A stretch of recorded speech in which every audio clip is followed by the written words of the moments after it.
সবাইকে শুভেচ্ছা সালাম। আসসালামু আলাইকুম। আশা করি সবাই ভালো আছো। এইচএসসি 26 বছর শিক্ষার্থীরা, তোমাদের আর কিছুদিন পরে এইচএসসি এক্সাম। 7ই জুন হওয়ার কথা ছিল, কিন্তু এটা জুলাই মাসে চলে গেছে। আলহামদুলিল্লাহ অনেক সময় পাইছো। এই সময়ের ভিতরে নিজেরগুলো যে ল্যাগগুলো আছে এগুলো কভার করার চেষ্টা করো। আজকে আমরা সেকেন্ড পেপারে একটা অধ্যায় তড়িৎ রসায়ন, এই তড়িৎ রসায়নের সম্পূর্ণ অধ্যায় পড়ব এবং এই সম্পূর্ণ অধ্যায় কোন জায়গা থেকে এমসিকিউ আসে এবং কোন জায়গা থেকে সিকিউ আসে এবং 100% আসার পসিবিলিটি যে জায়গা থেকে, শুধু সেই জায়গাগুলো থেকে আমরা এমসিকিউ এবং সিকিউ গুলো দেখবো। ঠিক আছে? তো প্রথমে তড়িৎ রসায়ন করতে গেলে তড়িৎ রসায়নে কি কি টপিক আসার পসিবিলিটি আছে এমসিকিউ সিকিউর জন্য। ঠিক আছে? তো তড়িৎ রসায়ন, তো এই তড়িৎ রসায়নের প্রথম যে টপিকটা আছে এমসিকিউর জন্য সেটা হচ্ছে পরিবাহিতা। ঠিক আছে? তো এই পরিবাহিতাকে কি দ্বারা? এল দ্বারা প্রকাশ করে। তো পরিবাহিতা কাকে বলে? রোধের বিপরীত রাশিকে কি বলা হয়? পরিবাহিতা। রোধের বিপরীত রাশি, এজন্য আমরা এল সমান লিখতে পারি 1/r। তাহলে পরিবাহিতার একক কি? এই পরিবাহিতার একক হয় পার ওহম। এটা কোন একক? সিজিএস পদ্ধতিতে। এসআই একক হলো সিমেন্স। ঠিক আছে?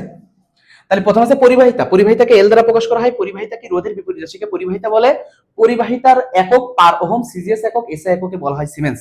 এবং এইটা এমসিকিউতে আসছে বোর্ডে। তাহলে পরিবাহিতার এসআই একক কি? এবং এটা মেডিকেল কোশ্চেন। এবার দেখো পরিবাহিতা, পরিবাহিতাকে 3 ভাগে ভাগ করা হয়। কয় ভাগে? 3 ভাগে। একটা আছে আপেক্ষিক পরিবাহিতা,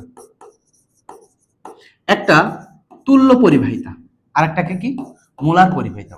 এই লাস্ট সময় এসে আমরা যে অধ্যায় করছি এবং যে টপিকগুলো করছি এটা কাদের জন্য জানো?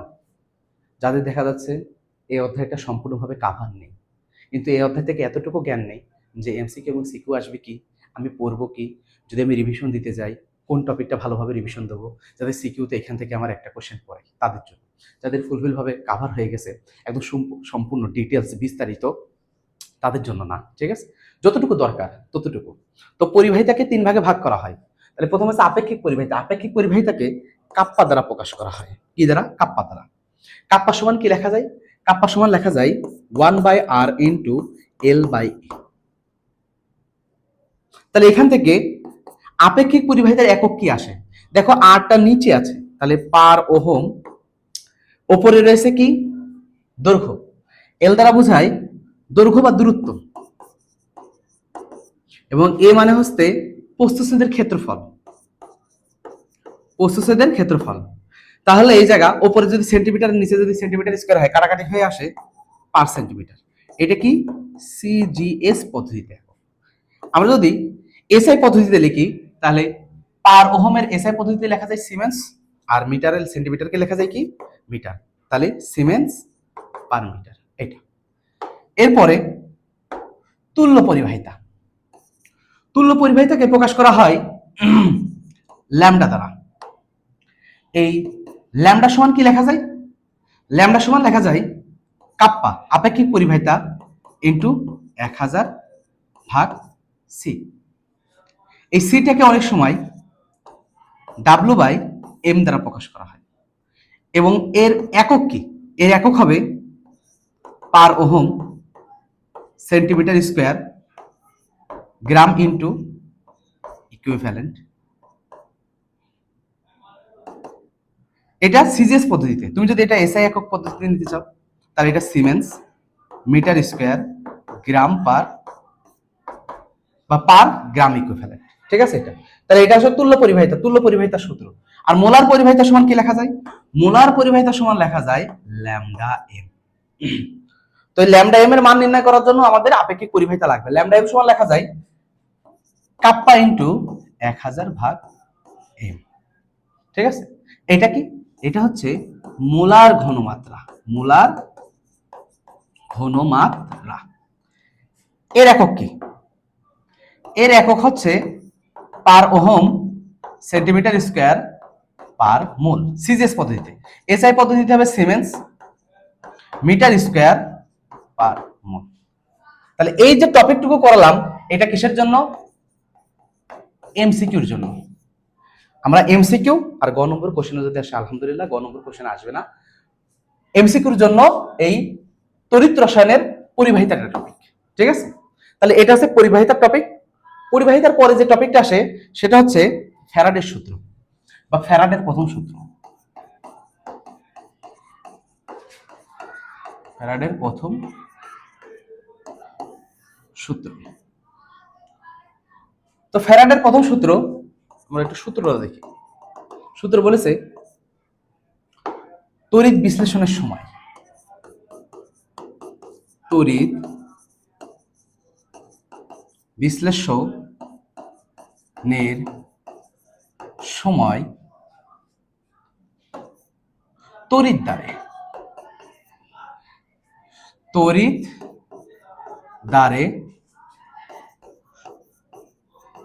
সঞ্চিত বা দ্রবীভূত, ঠিক আছে? আমরা শুধু সঞ্চিত লিখবো। তড়িৎ বিশ্লেষণের সময় তড়িৎ দ্বারে সঞ্চিত পদার্থের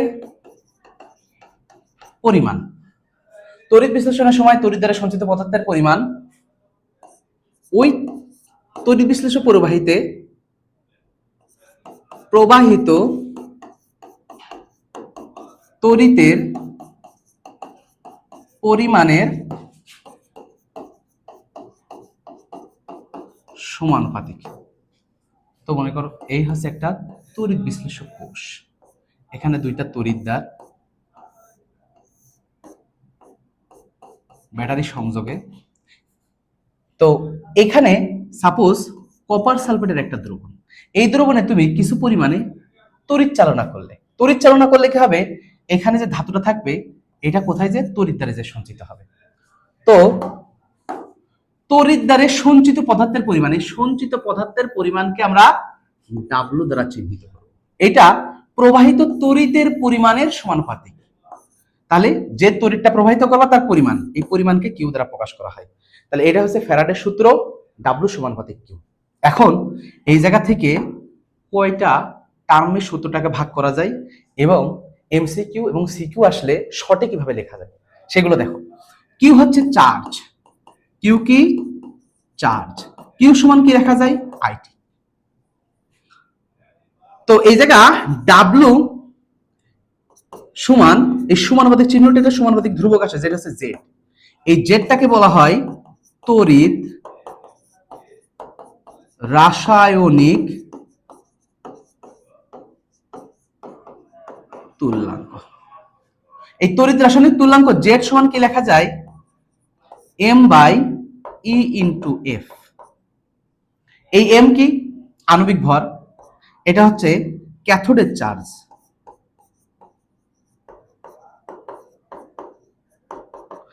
আর এফ এই ফ্যারাডে, এক ফ্যারাডে সমান সবসময় লেখা যায় কনস্ট্যান্ট 96,500 কুলম্ব।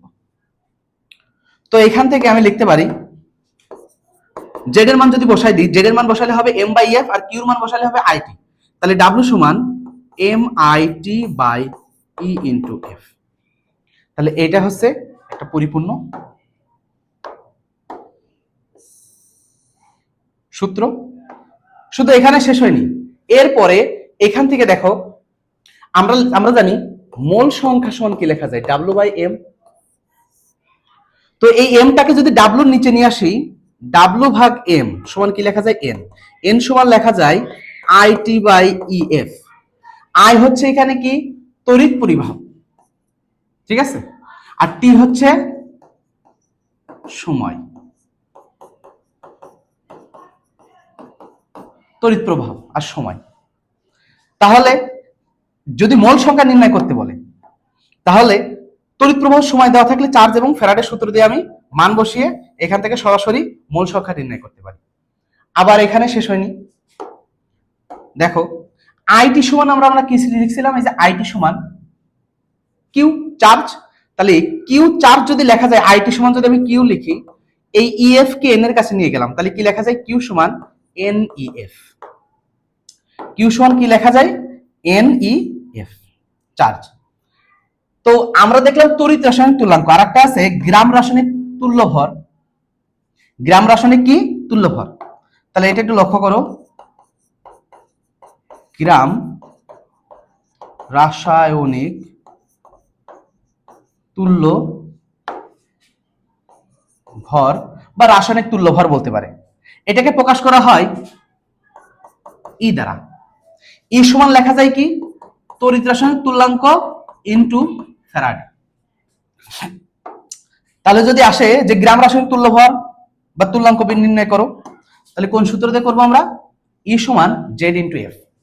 আচ্ছা, এবারে দেখো এই এফটাকে যদি আমি জেড এর কাছে নিয়ে যাই, এফটাকে যদি আমি জেড এর কাছে নিয়ে যাই, তাহলে জেড এফ সমান কি লেখা যায়? গ্রাম রাসায়নিক তুল্যাঙ্ক।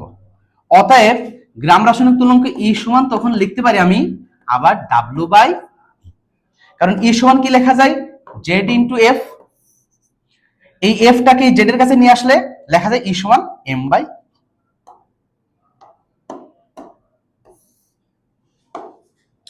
তাহলে ফ্যারাডের সূত্র থেকে দেখো, ফ্যারাডের প্রথম সূত্র থেকে আমরা সঞ্চিত পদার্থের পরিমাণ নির্ণয় করতে পারছি, মোল সংখ্যা নির্ণয় করতে পারছি, চার্জ নির্ণয় করতে পারছি, তড়িৎ রাসায়নিক তুল্যাঙ্ক নিতে পারছি, আর কি গ্রাম রাসায়নিক তুল্যভর নির্ণয় করতে পারছি। তাহলে আমরা ফ্যারাডের প্রথম সূত্র থেকে এখন একটা ম্যাথ দেখবো। একটা ম্যাথ থেকে কি কি নির্ণয় করা যায় একদম সম্পূর্ণ দেখবো, ঠিক আছে? কি টাইপের ম্যাথ আসতে পারে এখান থেকে। তাহলে এটা যদি একটা তড়িৎ বিশ্লেষক কোষ হয়,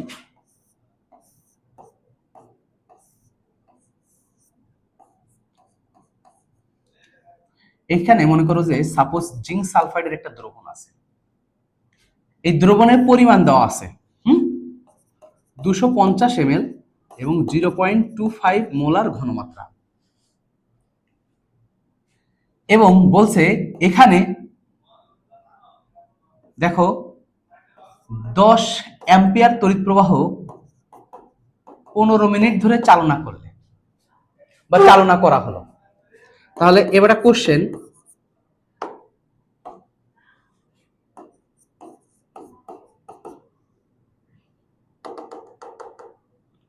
বা এ পাত্র, এ পাত্রের দ্রবণে তড়িৎদ্বারের সঞ্চিত পদার্থের পরিমাণ কত? তাহলে এই পাত্রের দ্রবণে তড়িৎদ্বারে সঞ্চিত পদার্থের পরিমাণ কত? এটা কিভাবে নির্ণয় করতে পারি? এটা সূত্র W সমান MIT by E into F। তাহলে MIT E বাই F, এখানে M এর মান কত? এই M এর মানটা দিব অবশ্যই তড়িৎদ্বারে যেটা সঞ্চিত হয়। তাহলে এখান থেকে যদি আমার তড়িৎ চালনা করা হয়, এখানে যে ধাতুটা থাকবে সেটাই যে কোথায়? তড়িৎদ্বারে যে সঞ্চিত হবে। এবং জিঙ্ক সালফাইড, এটাকে ভাঙলে কি পাওয়া যায়? Zinc 2 plus sulphate 2 minus. তাহলে এইটা যে কোথায় হচ্ছে? তড়িৎদ্বারে সঞ্চিত হচ্ছে। তাহলে যেটা সঞ্চিত হচ্ছে তার পরিমাণ নির্ণয় করবে, এর জন্য এর আণবিক ভরও কি দেবো? জেড এর আণবিক ভর। তাহলে মনে রাখবা এই দুইটা ভরের মান সবসময় মনে রাখবা। জিঙ্কের হয় 65.5 এবং কপারের হয় 63.5।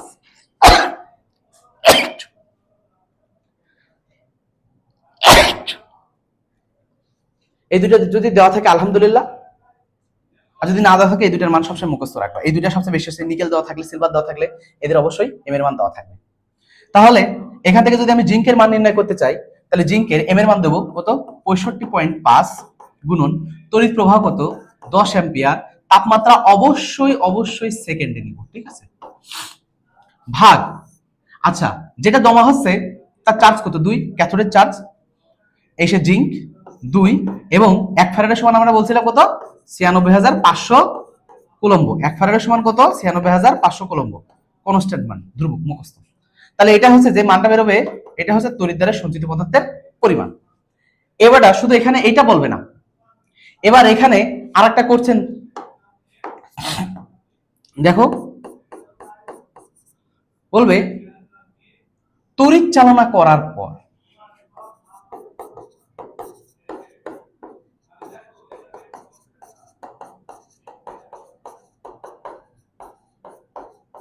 দ্রবণের ঘনমাত্রা কত? তাহলে এটা যদি W1 হয়, তড়িৎ চালনা করার ফলে এখান থেকে তড়িৎদ্বারে যে কিছু পরিমাণে দ্রব্য কি হয়েছে, জিঙ্ক সঞ্চিত হয়েছে। তাহলে দ্রবণে অবশিষ্ট দ্রব্য কতটুকু আছে সেটার পরিমাণ আমাকে নির্ণয় করতে হবে। তো এইটার পরিমাণ নির্ণয় করার জন্য আমার সূত্র W সমান SMV/1000। প্রাথমিক অবস্থায় জিঙ্কের পরিমাণ দ্রবণে ছিল কতটুকু এটা নির্ণয় করব, এবং সঞ্চিত হয়েছে কতটুকু তার পরিমাণ নির্ণয় করছি W1, আর এটা কি W2, যে প্রাথমিক অবস্থায় ছিল কতটুকু। তাহলে এস এর মান হবে, দেখো এই জায়গা ঘনমাত্রা দিয়ে দিচ্ছে 0.25 গুণন এম এর মান দেবো 65.5 গুণন ভি কত এম এল আছে 250 ভাগ কত 1000। এটা কিসের মান বের হলো, W2। অতএব দ্রবণে অবশিষ্ট দ্রব্য, দ্রবণে অবশিষ্ট জিঙ্ক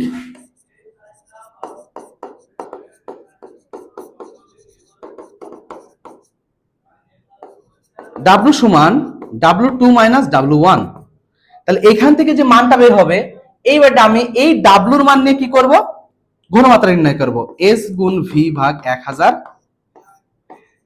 M ইনটু V। তাহলে এই যে ঘনমাত্রা হবে, এই ঘনমাত্রাটাই কি তড়িৎ চালনা করার পর দ্রবণের ঘনমাত্রা। এই W এর মানটা কোথায়, এখানে বসাবো। ওকে, তাহলে ফ্যারাডের এই প্রথম সূত্র থেকে একটা তড়িৎ বিশ্লেষক কোষে তড়িৎ চালনা করার পর দ্রবণে কতটুকু তড়িৎ দ্বারা সঞ্চিত হচ্ছে তার পরিমাণ, এবং তড়িৎ চালনা করার পরে দ্রবণে কি পরিমাণে দ্রব্য সঞ্চিত থাকে বা হচ্ছে অবশিষ্ট থাকে সেটার পরিমাণ, বা তড়িৎ চালনা করার পরে দ্রবণের ঘনমাত্রা কত এটার পরিমাণ। এখন আরেকটা কোশ্চেন এখান থেকে আসতে পারে, সেটা হচ্ছে একটা তড়িৎদ্বার, এখানে মনে করো কপার সালফেটের দ্রবণ,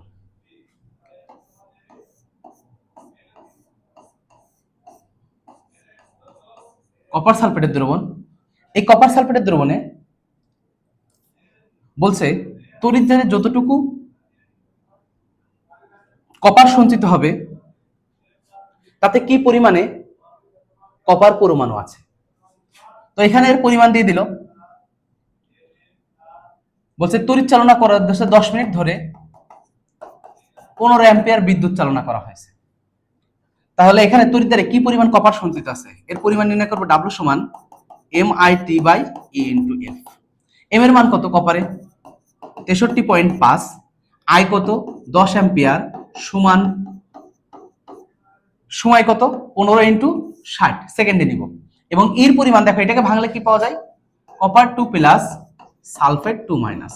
কপারের চার্জ পাওয়া যাচ্ছে জায়গা কত 2, ফ্যারাডে কত 96,500 ফ্যারাডে। তাহলে এখান থেকে যে পরিমাণ আমার W বের হচ্ছে, আমি জানি 1 মোল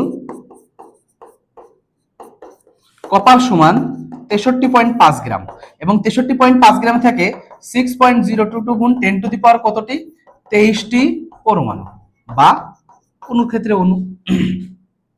তাহলে 63 গ্রামে যদি এতটি পরমাণু থাকে, এখান থেকে যে ডাব্লুর পরিমাণ নির্ণয় করব, এই ডাব্লু গ্রামে কতটি পরমাণু থাকে, ঠিক আছে, এটার পরিমাণ। আচ্ছা, এখান থেকে নেক্সট এমসিকিউ পার্ট, তোমাকে কোশ্চেন করতে পারে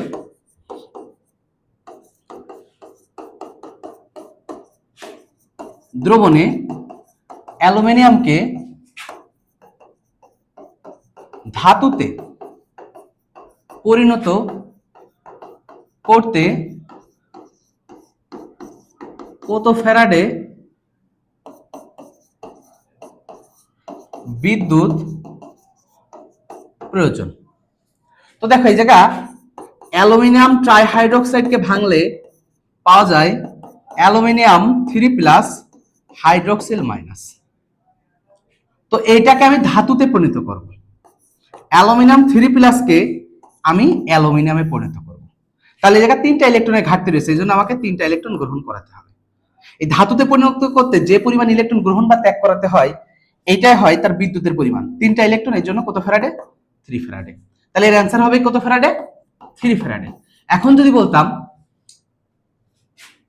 এই দ্রবণ থেকে 3টা অ্যালুমিনিয়াম ধাতুতে পরিণত করতে কত ফ্যারাডে বিদ্যুৎ প্রয়োজন, এখন আমি দেখছিলাম 1 মোল অ্যালুমিনিয়াম থেকে 1 মোল অ্যালুমিনিয়াম ধাতুতে পরিণত করতে 3 ফ্যারাডের প্রয়োজন। এখন 3 মোল, তাহলে 3 মোলের জন্য কত?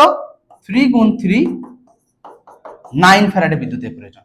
ঠিক আছে, এরপর আরেকটা এমসিকিউ দেখি। এমসিকিউ এই জায়গা বললো কপার সালফেট দ্রবণে 2.5 গ্রাম কপার কে ধাতুতে পরিণত করতে আসলে কত ফ্যারাডে বিদ্যুতের প্রয়োজন? ঠিক আছে, ধাতুতে পরিণত করতে কত ফ্যারাডে বিদ্যুতের প্রয়োজন? ঠিক আছে, আচ্ছা শর্টে লিখলাম এটা, কত ফ্যারাডে বিদ্যুতের প্রয়োজন। তো এখানে আমি দেখলাম কপার সালফেট, এটাকে ভাঙলে পাওয়া যায় কপার 2 প্লাস সালফেট কত 2 মাইনাস। এখন কপার 2 প্লাস, এটাকে আগে কপার ধাতুতে পরিণত করতে আমার 2টা ইলেকট্রন গ্রহণ করানো লাগছে, তার মানে একটা কপারে পরিণত করতে 2 ফ্যারাডে বিদ্যুতের প্রয়োজন হচ্ছে। এখন একটা কপার মানে কি? 1 মোল কপার। 1 মোল কপার সমান কত গ্রাম আমি জানি? 63.5 গ্রাম। তো 63.5 গ্রামে পরিণত করতে আমার কত? 2 ফ্যারাডে বিদ্যুতের প্রয়োজন। 63.5 গ্রামে পরিণত করতে 2 ফ্যারাডে বিদ্যুতের প্রয়োজন। অতএব 2.3 গ্রামে পরিণত করতে কত ফ্যারাডে বিদ্যুতের প্রয়োজন? ঠিক আছে, তাহলে এই টাইপের এমসিকিউ এখান থেকে আসতে পারে, ফ্যারাডের সূত্র থেকে। তাহলে ফ্যারাডের সূত্র থেকে ওই সিকিউ এবং এই এমসিকিউ আসতে পারে। এর পরবর্তীতে আমরা দেখব প্রমাণ বিজারণ বিভব। প্রমাণ বিজারণ বিভব। তো প্রমাণ বিজারণ বিভব নির্ণয় সূত্র ই নট সেল, এটাই সেই প্রমাণ বিজারণ বিভব। ই নট সেল সমান লেখা যায়, একটা সূত্র দিয়ে আমি সবসময় করব, E naught anode ox plus E naught cathode red. এখন অ্যানোডে সবসময় জারণ হয়, ঠিক আছে, অক্স মানে অক্সিডেশন জারণ, রেড মানে রিডাকশন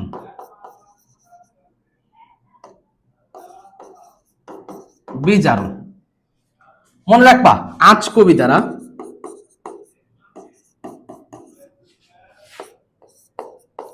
অ্যানোডে সব সময় জারণ বিক্রিয়া ঘটে,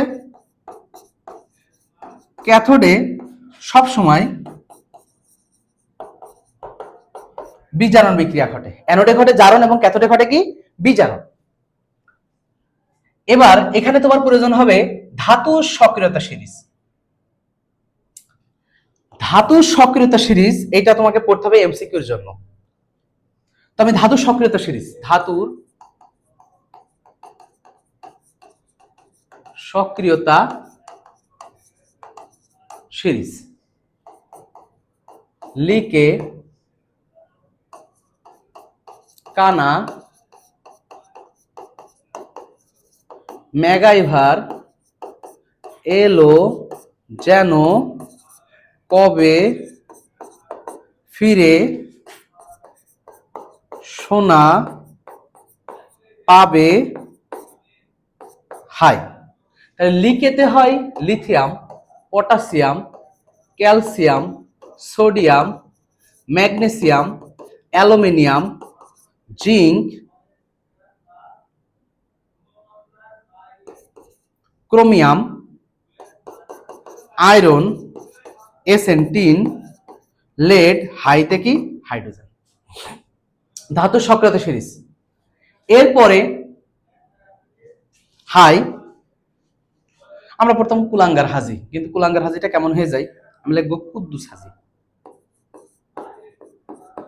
কুদ্দুস হাজি আজি পেটাবে আমায়, পেটাবে আমায়। ঠিক আছে, তাহলে এটাতে হয় কপার মার্কারি এজি এইচজি, আজি হচ্ছে সিলভার এজি, পেটাবেতে প্লাটিনাম আমাইতে AU ওরিয়াম গোল্ড। তাহলে এটাই হচ্ছে ধাতুর সক্রিয়তা সিরিজ। এখান থেকে এমসিকিউ কি আসবে? এমসিকিউ, এই এমসিকিউ আসবে এই হাইড্রোজেনের বিজারণ বিভব 0.0 ভোল্ট, এটা একটু মনে রাখবা। ওকে, বিজারণ বিভব। এখন এখানে জারণ বিভব বিজারণ বিভব সবই 0। তো এখান থেকে দুইটা এমসিকিউ আসতে পারে। একটা হচ্ছে হাইড্রোজেনকে অপসারণ বা প্রতিস্থাপন করতে পারে কারা? তো হাইড্রোজেনের উপরে যে মৌলগুলো আছে এইগুলোকে হাইড্রোজেনকে প্রতিস্থাপন বা অপসারণ করতে পারে। হাইড্রোজেনকে অপসারণ বা প্রতিস্থাপন করতে পারে না কোন ধাতু? হাইড্রোজেনের নিচে যারা আছে এগুলো হাইড্রোজেনকে অপসারণ বা প্রতিস্থাপন করতে পারে না। এইগুলো কিন্তু সবাই পড়ে, কিন্তু এই এমসিকিউ কি আসে এগুলো জানে না, এগুলো তোমাকে জানতে হবে।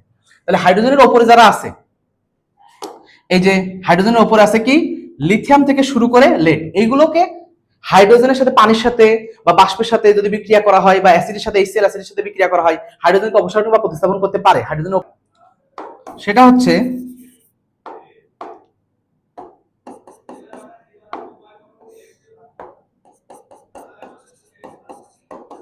যার জারণ বিভব বেশি সে অ্যানোড হিসেবে কাজ করবে।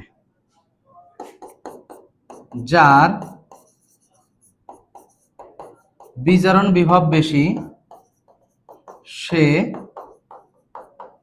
ক্যাথোড হিসেবে কাজ করবে। ঠিক আছে, যার জারণ বিভব বেশি সে অ্যানোড, যার বিজারণ বিভব বেশি সে ক্যাথোড। এরপর স্লাইড একটু যাই।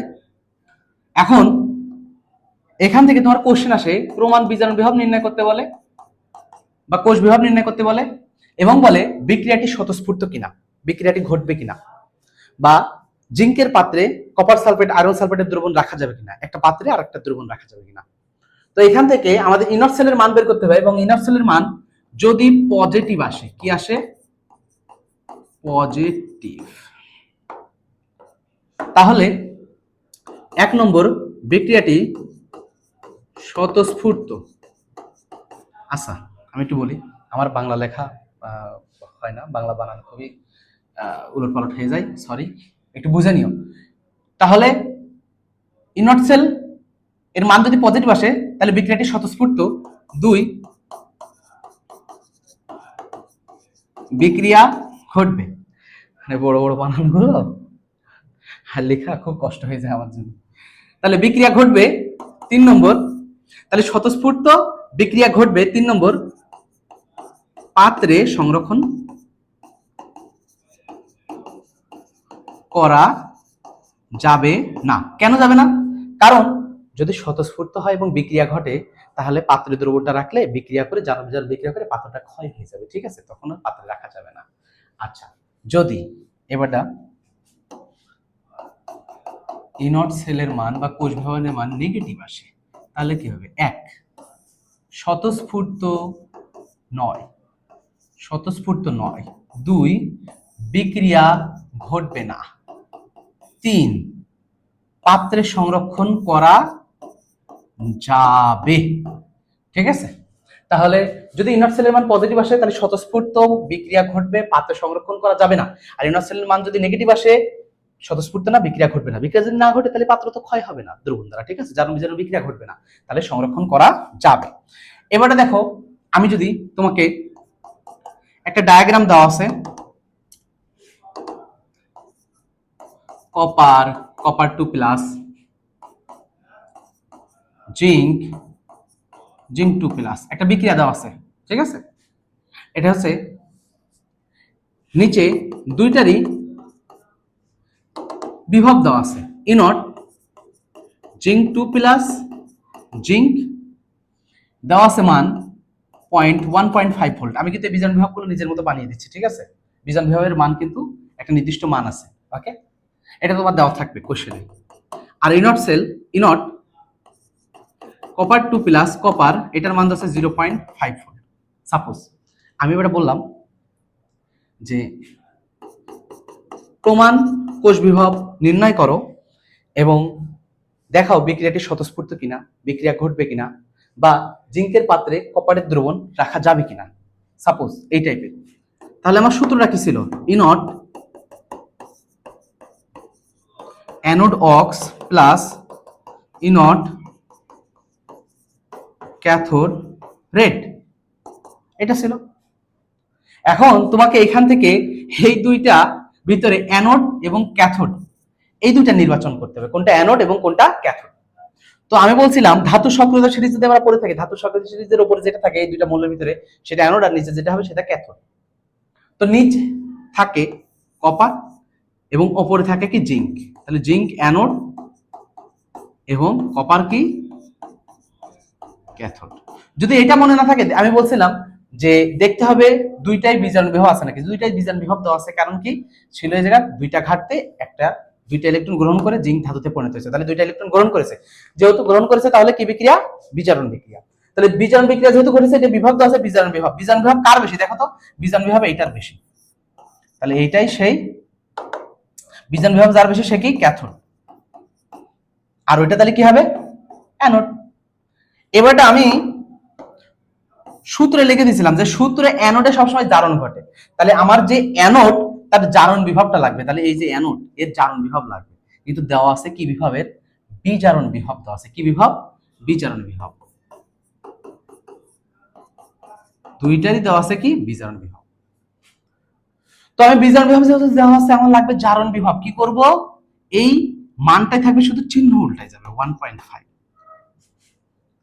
এর পরবর্তীতে কপারের লাগবে আমার কি বিজারণ বিভব, তো কপারের বিজারণ বিভব যেহেতু লাগবে, কপারের বিজারণ বিভবই দেওয়া আছে, তাহলে যে মানটা দেওয়া আছে ওই মানটাই বসাই দেবো, হলো কত 2.0 ভোল্ট এটা। তাহলে ইনট সেলের মান যেহেতু পজিটিভ আসছে, তাহলে ইনট সেলের মান পজিটিভ আসলে আমি কি আগে শিখাইছিলাম, বিক্রিয়াটি স্বতঃস্ফূর্ত, বিক্রিয়া ঘটবে, পাত্রে রাখা যাবে না, ঠিক আছে। তাহলে এটা হচ্ছে প্রমাণ বিজারণ বিভব। তো আজকের মতো এই প্রমাণ কোষ বিভব পর্যন্তই। আজকে তড়িৎ রসায়নের আমরা একটা টপিক করবো, এটা লাস্ট টপিক, রানার্সের সমীকরণ। এইচএসসি 26 শিক্ষার্থীদের জন্য এই ক্লাস, এবং এই ক্লাসে এমন ভাবে করানো হচ্ছে যাতে এই অধ্যায় থেকে একসেট কোশ্চেন আসলে এই একসেট কোশ্চেনের অ্যান্সার তুমি প্রপারলি ভাবে দিয়ে আসতে পারো। তো আজকে নার্নাস্টের সমীকরণ দেখবো। আচ্ছা, রাসায়নবিদ নার্নাস্ট এই নার্নাস্টের সমীকরণ প্রতিষ্ঠা করেন। প্রথমে সমীকরণটা দেখবো আমরা। এই সমীকরণ থেকে একটা সূত্র আসে যেখান থেকে কোষ বিভব নির্ণয় করা যায় বা ইএমএফ, ঠিক আছে। আমরা বলতে পারি কি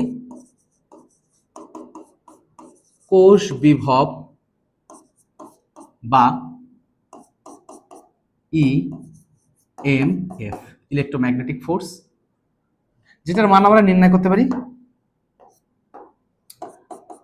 ই সেল সমান প্রমাণ কোষ বিভব ইনট সেল মাইনাস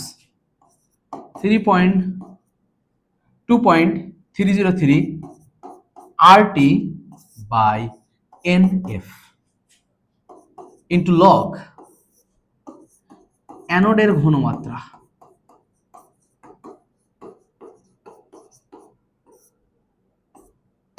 ভাগ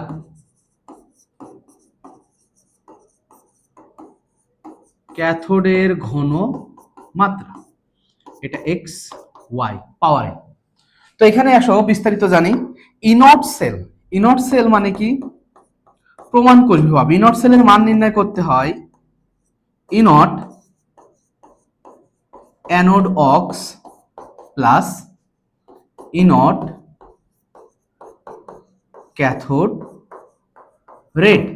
প্রমাণ কোষ বিভব নির্ণয় কিন্তু গত ক্লাসে শিখাইছিলাম, যেখানে অ্যানোডে হয় জারণ, অক্স মানে অক্সিডেশন, এবং ক্যাথোড হয় বিজারণ, রেড মানে রিডাকশন, ঠিক আছে।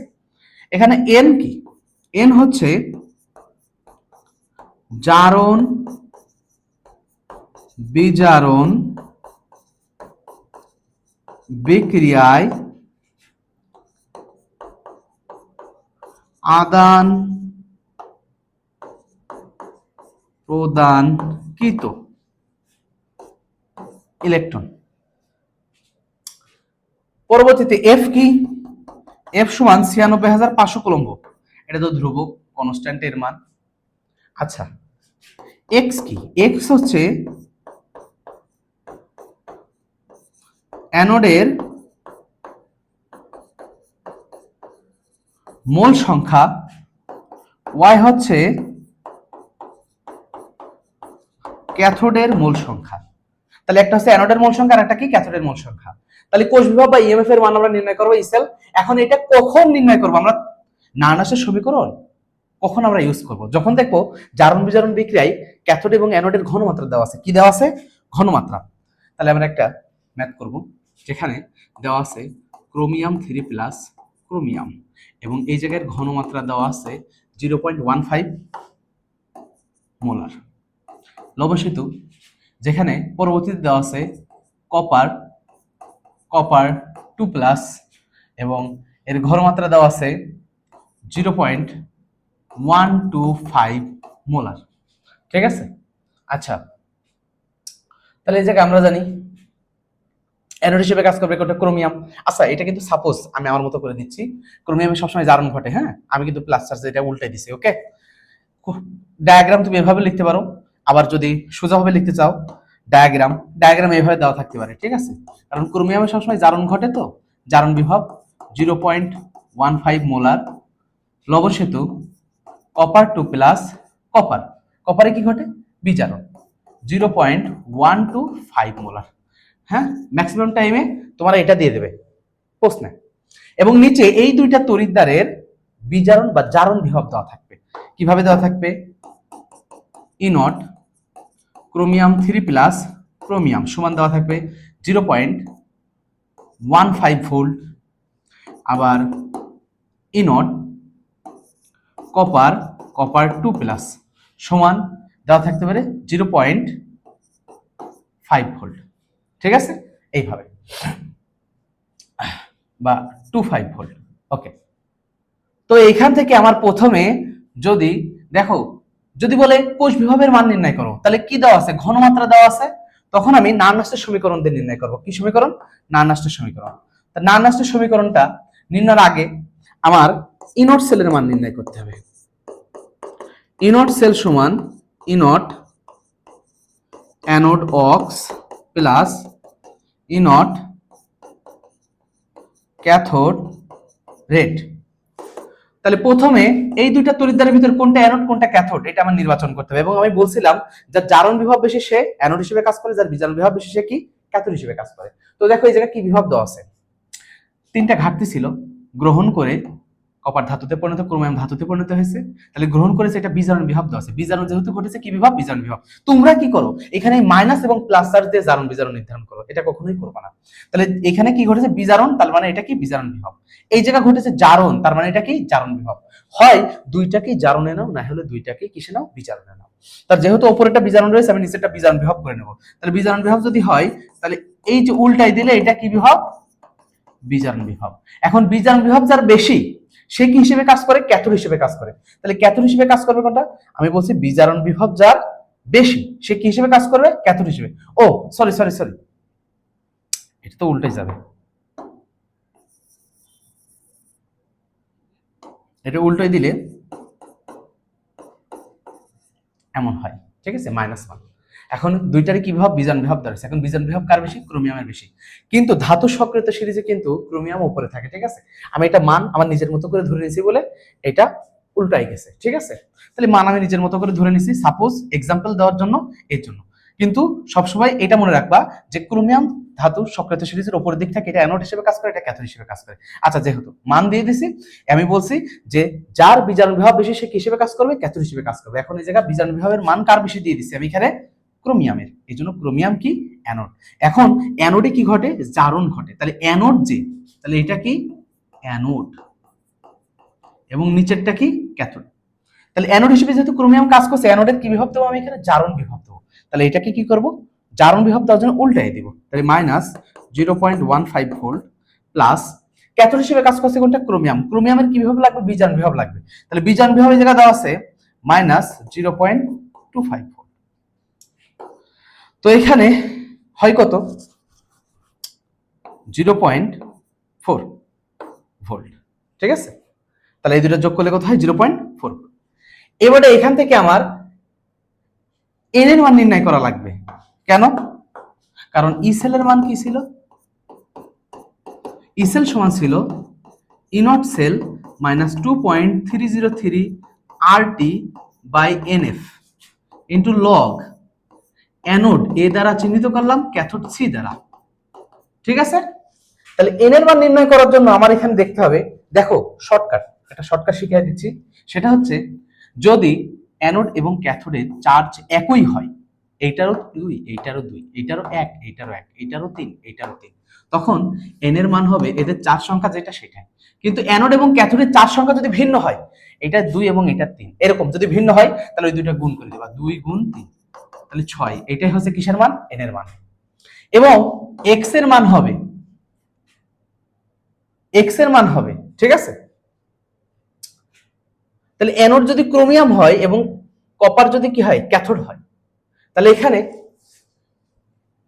চার সংখ্যা যা থাকবে, উপর তড়িৎদ্বারের চার সংখ্যা যা থাকবে, এটার বিপরীত চার সংখ্যায় কি হবে? এর মোল সংখ্যা 3 রয়েছে আর জায়গা 2, তাহলে এর বিপরীতটা কত? 2, 2 হবে এর মোল সংখ্যা, আর 3 হবে কত?